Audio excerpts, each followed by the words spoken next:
অবশেষে স্ক্যালোনির পরিকল্পনায় নেই পাওলো দিবালা। তাহলে কি 2026 বিশ্বকাপের স্কোয়াডেও থাকবেন না তিনি?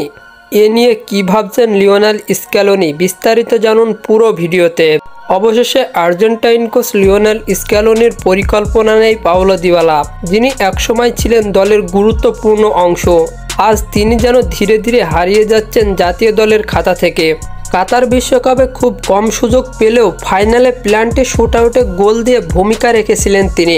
তবুও এরপর থেকে জাতীয় দলে নিয়মিত খেলার সুযোগ পায়নি পাওলো দিবালা। সাম্প্রতিক বাছাই পর্বের জন্য ঘোষিত দলেও নেই তিনি। স্ক্যালোনির কৌশলে আক্রমণ ভাগে ভরসা রাখা হচ্ছে Lautaro Martinez, Julian Alvarez, Messi ও গার্নাচোর উপর। মাঝে মাঝে নিকো পাজ ও থিয়াগো আলমাদার মতো তরুণরাও জায়গা পাচ্ছেন।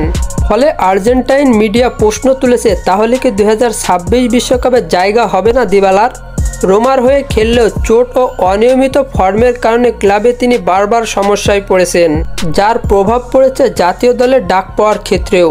অন্যদিকে স্ক্যালোনি চাইছে নতুনদের নিয়ে ভবিষ্যৎ গড়তে।